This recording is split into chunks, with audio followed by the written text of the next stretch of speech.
Hello everyone, in this video I'll be going through sections 1.1, 1.2, and 1.3.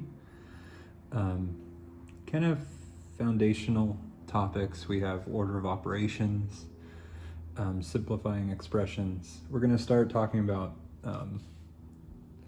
what multiplication is. So, I expect most everyone to know that 4 times 3 is 12, but just to try to make the most sense we can out of things like this, what do we mean when we're saying 4 times 3? So it's kind of all in the language of it. So 4 times 3 means we're repeatedly adding 3 4 times. Right, 4 times 3, here's 1, 2, 3, 4 threes. And if you add those up, you get 12. If you switched this, we still get 12. But if you read this out, you'd say 3 times 4. So here's 4 3 times, also adding up to 12. So multiplication, here's kind of the important summary, is repeated addition. It's just actually a quick way of adding numbers. So that's what multiplication's job is. Okay, so for instance, just to take another example, like if we had 5 times 0, we likely know that that's 0, but the reason why is we're adding 0 5 times. Right, so that would be a 0 for sure. Anyways, on to kind of the next logical step, like what if we wanted to repeatedly multiply? So when we want to repeatedly add, we multiply. That's what that operation represents, is that repeated addition. But what if we want to repeatedly multiply? What notation and what operation allows us to do that? So let's say we wanted to take, I could repeat this example, like 2 times 2 raised to the 3rd. So this would be 2 times 8. So this would be 16 apparently. But another way of figuring that out would be to add these exponents when the bases are the same. So if we add 1 to 3, we get 2 to the 4th, which is another name for 16. So powers are the way that we repeatedly multiply.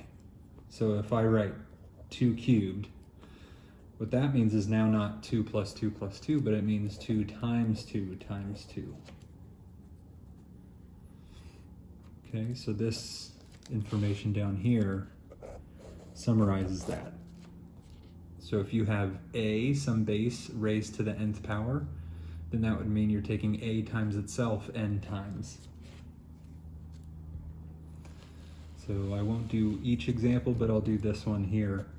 So it says write 29 times 29 times 29 times 29 in what's called exponential form.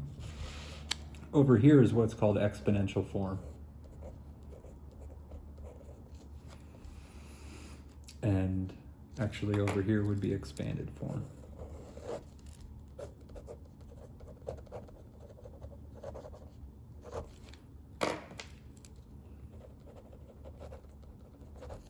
So exponential meaning represented by an exponent, expanded meaning, a larger version of the same thing. So in an exponential form, this is already in expanded form. So I would write 29, and then I'm adding 1 4 times, so 29 to the 4th would be the same as 29 times itself 4 times. So just on the calculator, this button, so I can go 29 and then raised to the 4th, press equals, this should be the same as 29 times 29 times 29 times 29. If I said that, 29 times 29 and 29. So, same number.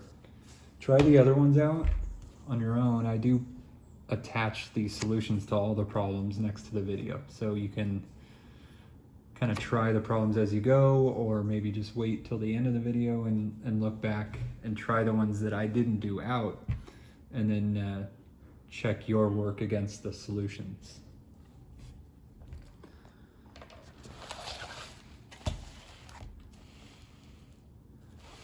All right, so a number raised to the 0 power, what is that?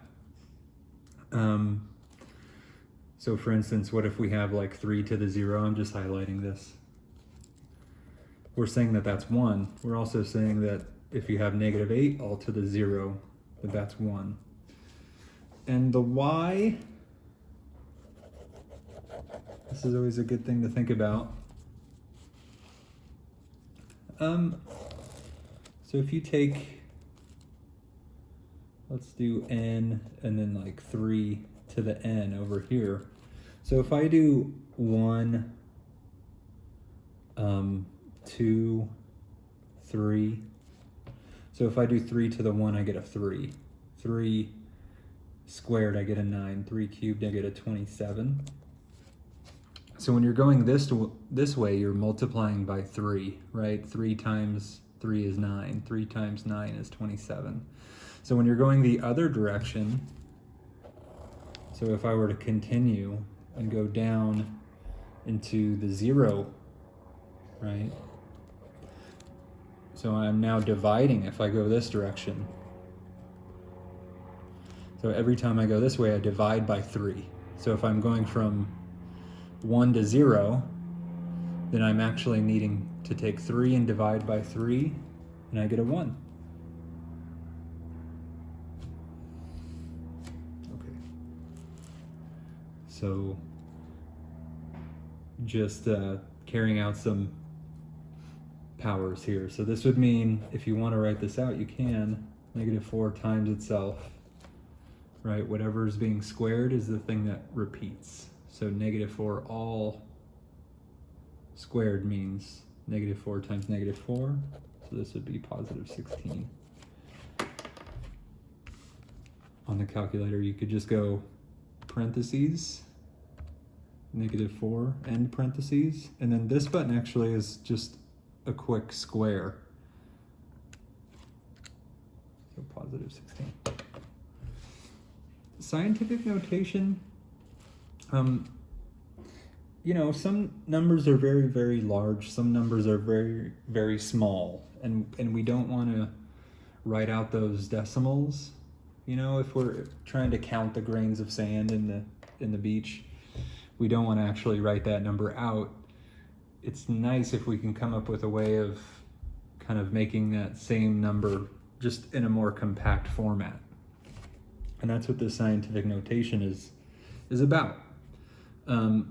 What you do is you to really be in scientific notation, it's in this format where A is between 1 and 10, and then this means multiplied by 10 raised to some number. That number is going to be some integer. It can be positive or negative. In this case, n is 6. So what this would mean is I take 1.02, and since it's a positive 6, I move this decimal to the right 6 places. 4, 5, 6. So now the decimal is actually over there. I'm going to fill these in with zeros. So this number is actually the number, let me write this out separately, 1,020,000. That's what this number actually is. So this is the scientific notation of this number. So that's 1. Just to talk about part 3 actually, what happens when the number is negative? So for 3, when the number is negative, so this is times 10 to the -6, This means I'm actually going to the left 6. 4, 5, 6. And now I'm filling these in with zeros. So this number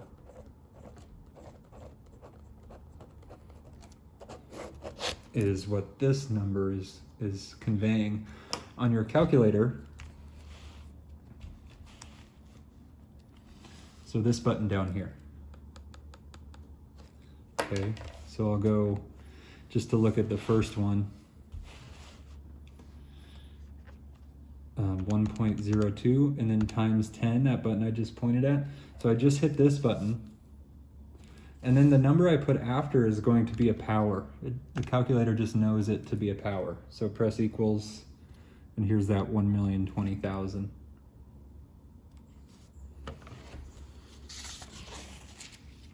Okay, order of operations. So yeah, I'm teaching this in this similar to PEMDAS way. So people may have heard of PEMDAS, where this is parentheses, exponents, multiply, divide, add, and subtract. And that works, and that is mostly true. What I'm encouraging is really to think of it more like GEMDAS with a G, and also where M and D and A and S are actually written in line.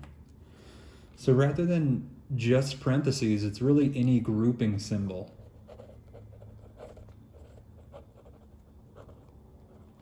And a grouping symbol can be, yeah, it can be parentheses for sure, or it can be square brackets, or it can be braces. It can even be a radical symbol, like a root. It can even be a fraction bar, is technically a grouping symbol. So it's more generally true to say grouping symbol. You work on those first, regardless of what type of grouping symbol they are. Then you do go on to exponents, and then multiply and divide actually happen at equal priority. That's why I'm writing them in line here. But you simply perform whichever one appears first, left to right. So multiply and divide are like equal in strength, and whichever one appears first, left to right, is what we do first. Add and subtract have a similar relationship where they're equal in kind of the hierarchy here in priority. And for that reason, we perform whichever appears first, left to right. So I'll do this first one, and I think we can see what I mean. So yeah, I have 16 divided by -8 times 3. So this whole thing is a term. Terms are separated by subtract and add. So actually this would be another term. So you may in the homework be asked to like count terms. We would have 3 terms here. 1, 2, 3. If that were part of the problem. What's nice about identifying the terms is you can completely work within the term, almost like a grouping symbol. Like you're separated from the other terms, and you're not going to mess up the order of operations if you do work within terms this way. So here's the first term. Within that term, I have divide and then multiply are the 2 operations. This is not an operation. That's just the signed number, -8. So the operations at play are divide and multiply. So since divide and multiply are at equal, they're at the same place in line, if you will, right? This is the first person in line. This is the second person in line. These 2 people are tied for third. So even though we sometimes write PEMDAS, right? Like M always comes before divide. In this case, we actually need to divide before we multiply. It would be wrong to multiply before we divide. So I need to first actually take 16 divided by -8. So that'll be -2. And then I'll just write what I haven't done yet. And then I'll say minus 15. I'll just go ahead and multiply. And plus 60, right? 12 times 5. So again, we still have these three terms. They're still separate, and everything just kind of got simplified within its term. Negative 2 times 3. Now we multiply because it was on the right, right? From left to right, the divide was first. So now we have negative 6 minus 15 plus 60. I'll go ahead and subtract first, right? Even though subtract is on the right, it's really equal. So subtracting first, I get negative 21 plus 60. Negative 21 plus 60 is what? I want to say 39. But I'm going to check that with the calculator. Let's type everything that we did in the calculator. So I'm going to type 16 divided by negative 8 times 3 minus 5 times 3 plus 12 times 5. So yeah, 39.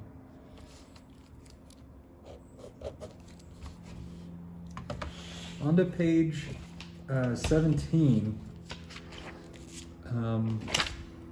So yeah, commutative properties. There are these properties of numbers. I'm going to leave it up to you to read most of this on your own. But yeah, you can add in the different order and you get the same result, right? 8 plus 5, same as 5 plus 8. Addition is that way. So is multiplication. So 7 times 9, same as 9 times 7.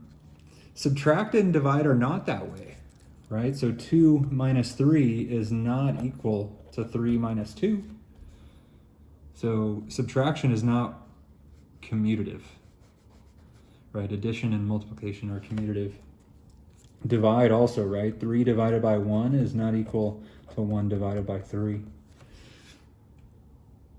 There are other properties, right? The associative property. So you can add these two first and then add this one. And you get the same as if you add these two first and then add this other one in. Multiplication is also associative, where you can multiply these two and then multiply this one in after. Same result as first multiplying the first two and then multiplying this one after. Distribution, yeah, if you have 2 times 3 plus 4, you could simplify this as 2 times 3 plus 2 times 4, which would be 6 plus 8, in other words 14. Another way of seeing that is 3 plus 4 is 7, 7 times 2 is 14. And that works through subtract and add, so this distributive property. I'll leave this up to you. I'll post the solutions to this, but I'm going on to the next page. Some rounding and also conversions. So converting, I'll go ahead and do the third one. So it says 156 pounds. This should actually just be parentheses like this. This 9 is an error. So it says convert 156 pounds to kilograms. There are approximately 2.2 pounds in 1 kilogram. Okay. So if we have 156 pounds, then we're given this conversion factor here. There are 2.2 pounds per 1 kilogram. So what I'll want to do is multiply, putting 2.2 pounds on bottom and 1 kilogram up top. So what's going to happen, similar to the numbers would cancel if they were the same, these units of pounds will cancel. So I'll have 156 times 1 kilogram. The kilogram is going to be the surviving unit. And then we'll have to divide by 2.2 still. So for that, this is multiply, by the way. So let me just make that clear. So we'll just have 156 kilograms divided by 2.2. So still need to divide by 2.2.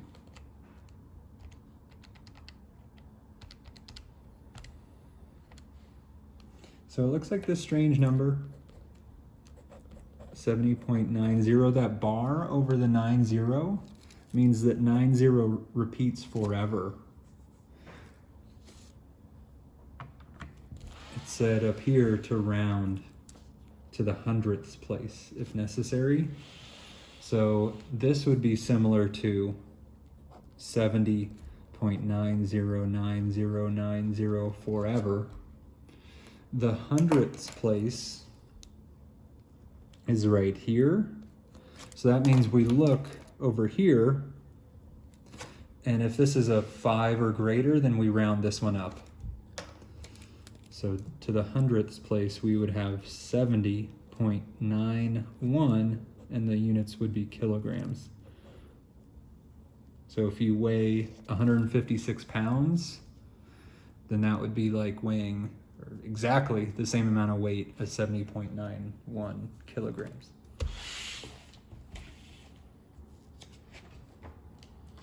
Yeah, like terms. Let's talk about like terms, and this will be the last thing for this video. So like terms, we're often in a solving context, and when we're solving, we often want to simplify so that we can solve. That simplifying piece often amounts to combining like terms, so we need to know what those are. So like terms have the exact same variable or variables, but I'll just say variable, raised to the exact same power. Okay, so for instance, here's our variable p, 8p plus 5p, and also not only that, but p raised to the first in both cases, right? So for that reason, we can basically combine these into the same bag. So 13p, in other words. Okay. Part 3, let's look at this one. So here's a multivariable case. So if this term is going to have a like term, it needs to have x squared y exactly, right? It can have whatever amount of them, but it needs exactly x squared y, right? xy doesn't cut it because although it has the same variables, it doesn't have those same variables raised to the exact same powers. So these two actually, though, do. Right? Those two look like terms, and these two are like.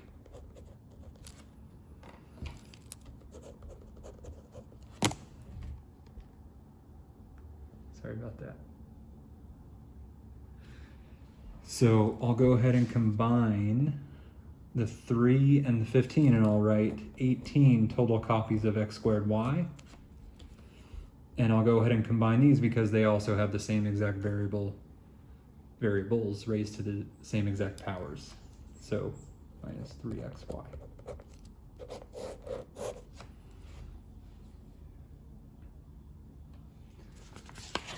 All right, I'll leave it there. Okay.